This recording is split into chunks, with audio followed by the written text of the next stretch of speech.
A big honor for Jeff Ulbrich and a small honor for some Jets players. We'll talk about it today on Locked On Jets. You are Locked On Jets, your daily New York Jets podcast. Part of the Locked On Podcast Network, your team every day.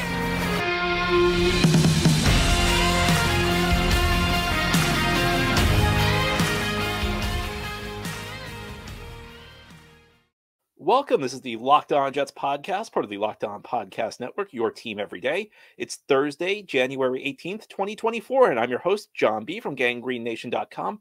Thanking you so much for making the show your first listen or first watch every day. Subscribe to the show for free on YouTube or wherever you get your podcasts so you'll get episodes as soon as they're posted. If you enjoy the show and are listening on a podcast source, give it a 5-star review. And if you're watching on YouTube and enjoy the show, give this episode a big thumbs up. It helps us out. It helps other Jets fans find the podcast. This episode is brought to you by PrizePicks, the easiest and most exciting way to play daily fantasy sports. Go to PrizePicks.com/LockedOnNFL and use code all lowercase LockedOnNFL for your first deposit match of up to $100. Well, a couple of Jets have been honored over the last couple of days in official and unofficial ways. We're going to talk about that on today's show and talk about some of the things that these honors could mean. And we're going to talk about the big honor. And maybe it's not so much an honor as an opportunity, but Jets defensive coordinator Jeff Ulbrich has been named a head coach in the Senior Bowl. He will be coaching the national team a couple of weeks in Mobile, Alabama. The Senior Bowl is a college all-star game. So if you're familiar with the college draft process, I always think like the first stage is the actual games in the fall where they play their final season of college. Then comes the all-star games, which there are a number of them. You have the East-West Shrine game, you have a couple other games, the NFLPA Collegiate Bowl. There are a number of games, but the Senior Bowl is considered the most prestigious. The guys in the Senior Bowl are typically guys who will be drafted. Lots of the greatest players in the NFL played in the Senior Bowl. It's the one you want to get invited to. Nothing against all the other games, but the best players get invited to the Senior Bowl. And Jeff Ulbrich has been named a head coach. And this is actually going to be the second time in 3 years Jeff Ulbrich will be part of the coaching staff for a Senior Bowl team. 2 years ago, the Jets coaching staff, their entire coaching staff, actually coached one of the two teams in the Senior Bowl. Last year, the NFL changed how they built their coaching staffs for the game. 2 years ago, when the Jets did it, they got the nod because they were one of the two worst coaching staffs, or not one of the two worst coaching staff, but they were the coaching staffs of one of the teams with the two worst records in the leagues that did not fire its coaching staff. So essentially, the two teams with the highest draft pick who did not fire their coaching staff got the nod, and the Jets were one of them 2 years ago. So Ulbrich was on that staff, and of course, you may remember 2 years ago that was one of the best Jets draft classes in franchise history. Now, how much did it help them? Well, of the guys who played in the Senior Bowl, they had 7 picks. Their top, the 3 best players were not in the Senior Bowl that year. Sauce Gardner was not in, Garrett Wilson was not in, Breece Hall was not in. The other 4 guys the Jets drafted were, however, and one of them was Jermaine Johnson, who had a big week and helped his stock. And sometimes Senior Bowl week, players really help generate interest in themselves because they have a big week of practice, and many scouts will tell you that the practice is actually more important for the evaluation process than the games. Now, should it be that way? I think that there are moments where maybe teams and analysts get a little carried away with what happens at Senior Bowl practice. We're going to talk plenty about the Senior Bowl in the weeks ahead, but that's the way teams view things. And the performance Jermaine Johnson had that week, that was a factor behind the Jets trading up for him in the 2022 draft. And I think the Jets coaching staff would tell you that the fact they got to work with him one-on-one, the fact they got a little bit more information on him, that helped in the evaluation process. So it's one of those situations where it may not make all the difference in the world. Look, it's still very easy to evaluate. It's very easy to miss on picks, even if you have access to them during Senior Bowl week.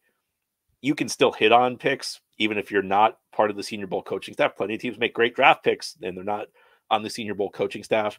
But there's no substitute for being able to work with these guys one-on-one.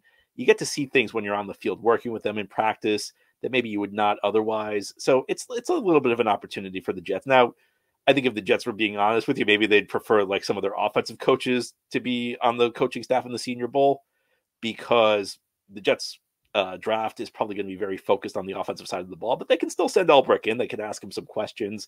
They can tell him to keep his eye on certain things. And I think one of the things that like the NFL teams are in general in the NFL, there's this idea that like if you're a defensive coach, you know nothing about offense, or if you're an offensive coach, you know nothing about defense. I never bought into that because if you're an offensive coach, you have to figure out how to beat defenses. So obviously you know something about defenses because you have to understand what their tendencies are. You have to understand the things that they do that give you problems. And the same goes for defensive coaches when they scout offense. They're scouting offenses every single week. So obviously they know a thing or two about what makes a good offensive player. They know a thing or two about a good offensive scheme. So even if you're just sending Ulbrich in to look at offensive players, you can kind of give him some things to look for. And you can give him an opportunity to give you maybe a more detailed report than you might otherwise get. It's also a big honor for Ulbrich because it gives him a chance to run a team. And maybe this is a smaller thing, and it's not so much for the Jets, it's more for Ulbrich. But you've heard his name come up. I don't think he got in an interview this cycle, but you've heard his name come up as a potential future head coach in this league because of the work he's done as Jets defensive coordinator. Now, is this going to be something that makes or breaks him? No, but I think there's always a benefit when you get experience in the head coaching job. You get to run a game, you kind of manage the coaching staff in a way you don't as a coordinator. So even if it's one game, even if it's an all-star game, even if in some ways it's an exhibition, it'll give Ulbrich exposure to running a football team. And maybe that helps him as he tries to build his candidacy to become a head coach in this league. So, a benefit for the Jets. I don't want to overstate how significant it is for the Jets or Ulbrich. Now, they changed how they build these coaching staffs last year. It used to be like your entire coaching staff went. Now they kind of mix and match coaches from across the league. And one of the reasons they bring in coordinators to be the head coaches is, again, to give them that experience of running a team. So no other Jets coach will be on the staff. 2 years ago, the entire Jets coaching staff got to work with these guys. And, I talked about the impact Jermaine Johnson made. You may remember that Ron Middleton, the Jets tight ends coach, got to work with Jeremy Ruckert. And, there was a lot of buzz about the Jets and Jeremy Ruckert after that week. And that was one of the reasons the Jets drafted Jeremy Ruckert. So it's not quite the way it used to be. And that probably is done in part to benefit more teams because, maybe there was a view across the league that it wasn't entirely fair to give two teams all the benefit, to give two teams full access, their coaching staffs to these players. So now more teams get involved. But Jeff Ulbrich will be the head coach of the national team. They'll be facing the American team. In case you're wondering, it used to be North versus South, but it got to the point where sometimes the South had so many more players than the North, maybe at wide receiver that you'd see Alabama receivers playing for the Northern team. So now it's national versus American. Jeff Ulbrich will be coaching one of the two teams. And again, a little opportunity to gain some extra information on these guys. And of course, again, last time the Jets coaching staff was part of this game was 2022. It's when they had one of the best drafts in franchise history. They drafted 3 guys who have become stars in this league. In fact, 3 of these guys have been named top 100 players in the list compiled by ESPN. As we continue on this Thursday edition of the Locked On Jets podcast, we're going to turn our attention to that list. It's not necessarily an official list, but it's a reminder that as bad as things seem for the Jets, there's legitimate talent on this team. And if they're not that far away from being decent if they just make a couple smart moves. I'll tell you the players who made the top 100 list and what it could mean going forward for this team as we continue this Thursday edition of the Locked On Jets podcast. This show is sponsored by BetterHelp. Sometimes we all need the opportunity to get something off our chest. Big or small, certain things can start to get to you. It's important to let that out, especially to someone who's unbiased on your life. So today I want to tell you how I really feel about something. You may be thinking the same thing this week. The Jets, can they get this offense going? It was one of the worst offenses in the NFL. Very frustrating to watch them this season as a fan. Just frustrating overall to have a team that's missed the playoffs 13 straight years. But of course, that's just football. It's not real life. It's nothing that should get you too fired up. Real life, though, sometimes you need therapy. Therapy can be different from everyone. Most of us have bigger problems than our favorite sports team, and it's important to get things off your chest every once in a while. If you're thinking of starting therapy, give BetterHelp a try. It's entirely online, designed to be flexible and suited to your schedule. Visit BetterHelp.com/lockedon to get 10% off your first month. That's BetterHelp, HELP.com/lockedon. Again, BetterHelp. Thank you so much for making Locked On Jets your first listen or first watch every day. A big shout out to you everydayers. This is a daily podcast covering the New York Jets. We have new episodes each day through the week, Monday through Friday, and then bonus episodes as needed as news breaks. ESPN released an interesting list this week. Seth Walder, a guy who actually used to be a Jets beat reporter, was part of it. They listed the top 100 players in the NFL. And for a team that missed the playoffs, for a team that had such a disappointing season, Jets had 5 players on the list. Sauce Gardner, the great corner, the first team All-Pro back-to-back, was number 26.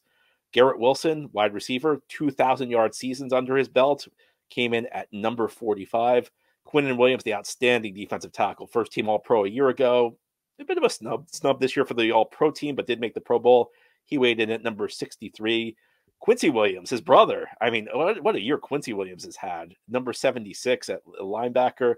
And then Breece Hall, tremendous young running back for the Jets, was number 81. And you know what really also stands out is Jets offense had one of the worst units in the league this year. They had two guys who ranked in the top 81. That shows you how bad everybody else was. But it also is a reminder because it's been bleak around the Jets. I mean, I'm not going to lie. Like I interact with Jets fans on a daily basis. I feel it too. It was a difficult year. I mean, there was and the Jets did everything they could to raise expectations as high as possible. It's one of my issues with the Jets is like they always try and hype themselves up.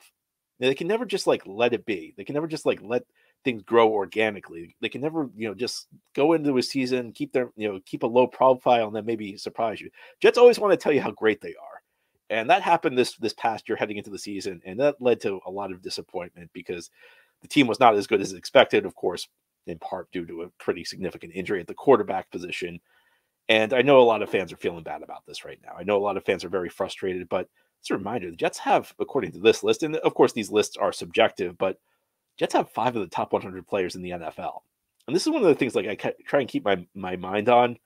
I remember 2020. Jets went 2-14 that year, and it felt so bleak because the only player they had that would have been a top 100 player heading into that season or heading into training camp was Jamal Adams, who they traded for 2 first-round picks. And that team took the field each week that year, and you felt like they had no shot of winning. And if they even if they were competitive, it was just because the other team wasn't playing very well. I mean, the 2 games they won that year, one was a game against the Rams where the Rams essentially sleepwalked through the first 35 minutes, and then they started playing and they almost beat the Jets. And then 1 week later, they beat the Cleveland Browns, who pretty much had no receivers because they had a COVID outbreak in their wide receiver room. This team's different. And we know they have an excellent defense. We know that they have 2 building blocks on offense who are really good. I mean, to have 5 top 100 players for a team that missed the playoffs, for a team where things seem so bleak, it shows you at least have a base of talent to build around. And again, it shows you this team's not that far off from at least competing for the playoffs. And I think a lot of this comes down to the offseason the Jets will have. They're entering this offseason. This is a big off. They're all big off seasons. I shouldn't say it's a big off season, but this is a very significant off season for the franchise from the standpoint that they don't have a lot of resources. So they could go down what I think are one of 2 paths. They can go down the sustainable path or the unsustainable path. The sustainable path means kind of picking your spots. It means, acknowledging that your resources are tight. We don't want to blow more, we don't want to blow 2-3 years worth of resources on this season because odds are with, 5 top 100 players, the Jets are probably going to enter next season with a decent shot to make the playoffs. I mean, you have to remember, the Jets were the second team out in the AFC this year with 3 weeks to go. So with 3 weeks left, most of the AFC was still in the playoff race. They're not that far away from being a team that's at least competing for the playoffs. It's going to be, however, very difficult to fix everything that's wrong to make it a Super Bowl team. So no matter what they do, Jets are going to enter 2024 with a decent shot at making the playoffs and really tough odds of being a Super Bowl team. Of course, when you make the playoffs, you got a puncher's chance because it's a single elimination tournament and anything can happen. So the question is, with limited resources, do you go for a sustainable path where, you make some targeted moves? And not only do you make targeted moves, do you focus on guys who are entering their prime, who are going to be with you for a number of years? You listen to the podcast here and every day, or you know my feelings about how the Jets should bring back Bryce Huff. But let's focus on the offensive side of the ball. And for me, this is one of the big referendums, the wide receiver position. Will they look young at wide receiver? If you go in free agency, will it be a T. Higgins or a Michael Pittman? Guys who are young, who they'll get big contracts, but you can expect them to be good for a long time. They're entering their primes. Or do you look to the draft? A couple really interesting prospects at the wide receiver position at 10. Or do you look for 30-year-old guys in their 30s? Mike Evans is one. He's on the wrong side of 30. Might be difficult to pry him away from Tampa Bay. Of course, the big name out there, Davante Adams, the good name everybody's linking to the Jets because of his ties with Aaron Rodgers, does not have a great contract. Now, the first year is not bad, but after the first year, that contract gets rough. you want to give up draft picks for him when you're already short on draft capital? See, that's the type of move that I think it might benefit the Jets in the short run, but it's not the type of move that's really a winner for the Jets in the long run when you consider the alternatives, because it's a move that may help you for 1 year, and you'd be paying an awful lot for that. And this is like kind of like a microcosm of the challenge I see for the Jets this offseason. They're going to have to clear out some cap space. And in the NFL, there are a couple ways you can do it, but the Jets don't really have that many guys they can cut to clear out the cap space they'll need. The question is, how much cap space do you clear out? Because to clear out cap space, for all intents and purposes, what you do is you can pretty much for any player reduce their cap hit in the short run by just pushing money to the future. We'll say, we'll cut your salary. It's like we cut your cap number by $5 million. That $5 million just goes on future caps. It's essentially that simple. But how much do you want to do it? And are you really going to chase? Are you really going to chase this idea that we have to try and build a Super Bowl team? We have to fill all of our holes. Well, there's no real plausible way to fill all of the holes. The Jets just don't have there's just too much to fill in one offseason for this team. They've made too many mistakes along the way to be able to realistically fill all of their holes to turn this into a Super Bowl team. But again, excellent base of talent. So we can make this a playoff team. We can make this a team that's very competitive for a playoff spot.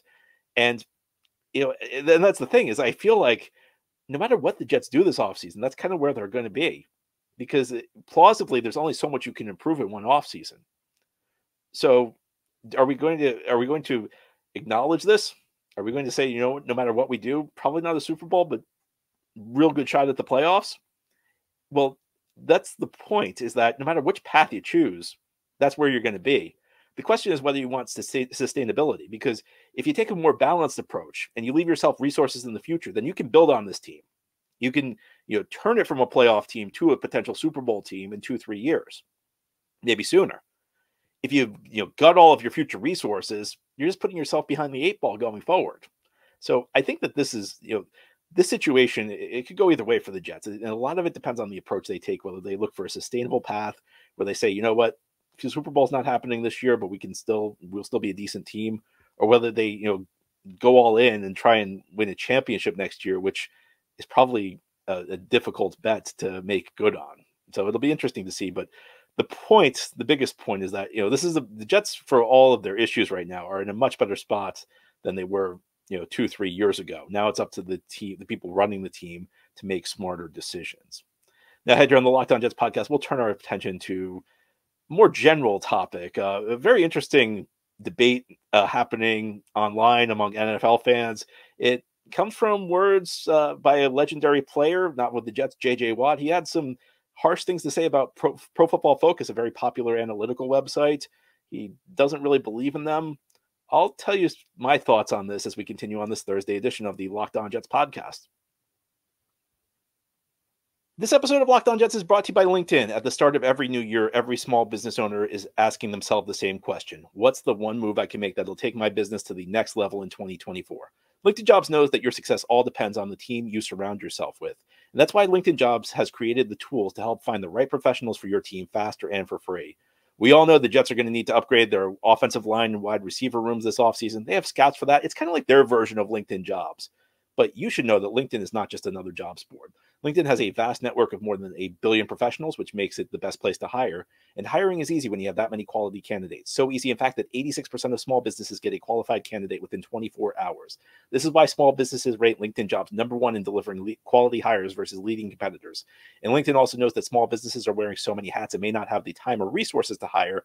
Thankfully, with LinkedIn, the process is intuitive, quick, and easy. Post your job for free at linkedin.com/LockedOnNFL. That's linkedin.com/LockedOnNFL to post your job for free. Terms and conditions apply. This episode of Locked On Jets is brought to you by Gametime. You know you should not have to worry about buying tickets to the next big event. Gametime's the fast and easy way to buy tickets for all the sports, music, comedy, and theater events near you. With killer last-minute deals, all-in prices, views from your seat, and their best price guarantee, Gametime takes the best guesswork out of buying tickets. A few weeks ago, I was in San Diego for the holidays. My dad had bought a bunch of us tickets for the Holiday Bowl. Right as we're about to leave, this is like 2 hours before the game, 5-year-old nephew comes and wants to know why he can't go to the game. It led to a bit of a panic. But I said, I told everybody, don't worry. I pulled out my phone, opened the Gametime app. I had tickets within a minute. It was so easy. It was just a couple of clicks. That's how simple it is. And these were tickets that were really cheap. I couldn't believe the deal I got on them. It's just great. Take the guesswork out of buying tickets with Gametime. Download the Gametime app, create an account, and use code LOCKEDON for $20 off your first purchase. Terms apply. Again, create an account and redeem code LOCKEDON, one word with no space, locked on, for $20 off. Download Gametime today. Last minute tickets, lowest price, guaranteed. This is the Locked On Jets podcast on this Thursday. Let's turn our attention to general NFL talk, because there's a debate that's broken out the last day or two about the analytical website Pro Football Focus. And it came from J.J. Watt, who made an appearance on the Pat McAfee show, which I guess is kind of like the show of record now for the New York Jets because of all of Aaron Rodgers' exploits on that show. But Watt was very critical of Pro Football Focus. And if you're not familiar with the site, Pro Football Focus is very well known for a lot of reasons, but the number one reason might be they have a grading system. So essentially they grade each player in the NFL on a weekly basis and then for the season in a lot of different areas. They grade them for blocking, for receiving, for running, for passing. And they grade each play, and then somehow like they convert it into like a 1 to 100 scale. And Watt kind of made fun of them. Watt said that, he sat next to a coach who graded film, and it was essentially the same game Pro Football Focus graded, and an actual NFL coach came out with completely different grades. Now, I have a couple thoughts on this. Number one, if you're familiar with my work, both my writing and my podcasting, I have a lot of skepticism towards the Pro Football Focus grades. I don't think that they've done a great job being transparent about how they arrive at their grades. My bigger issue is that I think that there are too many analysts and fans who take these grades as gospel. Grades leave out a lot of context. I see this happen every year where, the Jets may sign some safety and some beat writer will tweet out that, he had an 80 grade on Pro Football Focus last year. That doesn't mean anything because you don't know how he got to that 80 grade. If he played in the box a lot and the Jets are going to play him deep, then, how useful is that really? Grades are also backward looking. You can tell me how a guy played last year. It doesn't mean he's going to play at the same level this year. I also have issues in general with these grades from the standpoint that I don't think that they do a good job. I don't think that they tell you a lot about what a player's good at, what a player's bad at. So I think that there are lots of issues with these grades. I don't think you should use them as gospel. I think that too frequently they're subjective. I bet you if there was another grading service out there who competed with PFF, they'd have a lot of disagreements with certain grades. I think and I think that's part of the issue. They're the only service that does this, but grading is by its nature subjective. You and I can look at the same play. I see this on my website all the time where like I'll say something about a play Zach Wilson ran. Another writer on my website will say something completely different about the same play. It's difficult to say who's right and who's wrong.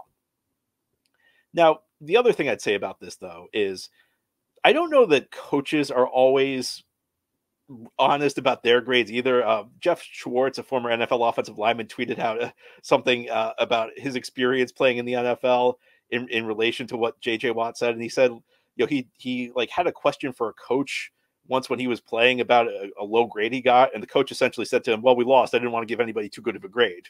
So that shows you that like these coaches aren't really, the coaching grades aren't always gospel either. And on some level, teams, one of the big criticisms of PFF in their grading system is that they're not in the huddle. They don't know what the calls are. And that's fair to an extent.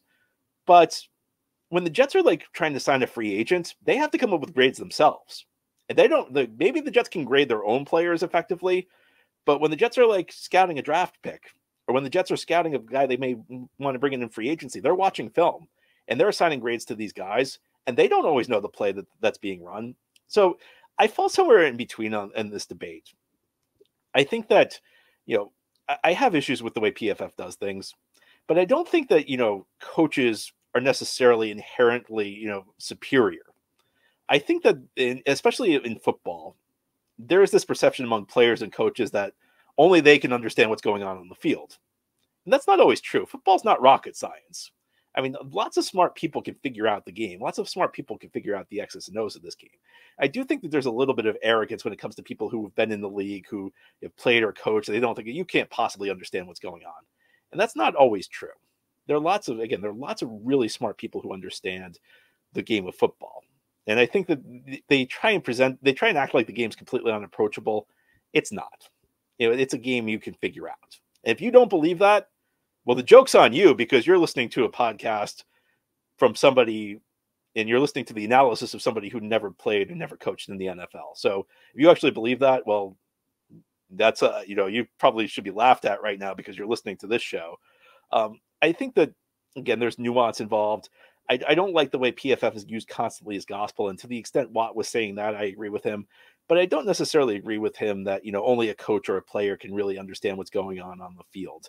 And I think more than anything, I wish that there were more sources than PFF, because I think that people put a little bit too much stock into what they say when it's really just one grading system. It's one system that's used to evaluate players. And the other aspect of this that I don't like is people act like these PFF grades are like advanced statistics. One of the criticisms I hear is, I believe in the eye test. I don't believe in these numbers. Well, just because the PFF grades are numbered 1 to 100, just because that's how they use their grading system, that doesn't make them advanced statistics. These are actually based on the eye test. This is like old-fashioned, like grading the film, breaking down film and assigning a random number to it. These are not advanced statistics, and that's one of the great ironies of this. And people use these grades to prove that analytics don't work in football. These aren't analytics. This is actually like film breakdown. Is somebody putting a number on film? That's not objective data. So that's the last thing I have to say about that. Anyway, that's all for today's episode. This has been the Locked On Jets podcast, part of the Locked On Podcast Network. Your team every day is our motto. As always, if you enjoyed the show, hit the subscribe button where you're watching or listening so that you'll never miss an episode. If you enjoyed the show and are listening on a podcast source, give it a 5-star review. And if you're watching on YouTube, give this episode a big thumbs up. It helps us out, helps other Jets fans find the show. Have a great Thursday, everybody. We'll be back tomorrow to close out the week.